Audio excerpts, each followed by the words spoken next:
कराडच्या छत्रपती शिवाजी महाराज स्टेडियमची अवस्था पाहता कराडच्या छत्रपती शिवाजी महाराज स्टेडियमची पुनर्बांधणी व्हावी आणि ऊर्जा अवस्थेमध्ये स्टेडियम आमचं यावं ह्याच्यासाठी तत्कालीन उपमुख्यमंत्री देवेंद्रजी फडणवीस साहेब यांच्या समोर आम्ही कराडच्या कृषी प्रदर्शनाच्या वेळेला मागणी केली।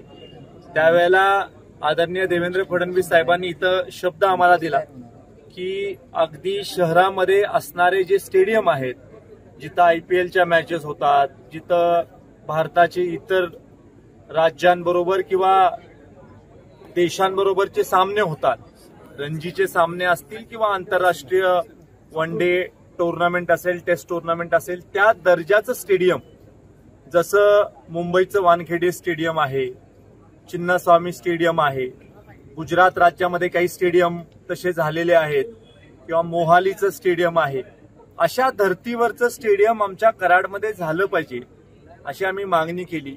आणि आदरणीय उपमुख्यमंत्री साहेबांनी त्या काळामध्ये महायुती सरकारच्या माध्यमातून या कामाला मान्यता दिली। त्यावेळेला मुख्यमंत्री आदरणीय एकनाथराव शिंदे साहेब होते, त्यांनी देखील याला मान्यता दिली। हाय पॉवर कमिटीचं रेकमेंडेशन जे होतं ते रेकमेंडेशन तालुक्याच्या पातळीवर किती पैसे द्यावे सरकारने याच्यासाठी एक त्यांनी आराखडा केला होता राज्याचा। त्या आराखड्याप्रमाणे इतके पैसे हे स्टेडियमला देता येत नाहीत अशा प्रकारच्या सूचना या हाय पॉवर कमिटीने खरं तर केल्या होत्या। हाय पॉवर कमिटीने केलेले रेकमेंडेशन बदलून कराडच्या छत्रपती शिवाजी महाराज स्टेडियमला तब्बल 96 कोटी 50 लाख रुपयाचा निधी हा राज्य सरकारने मंजूर केला। आज प्रत्यक्ष कामाची सुरुवात ही झालेली आहे।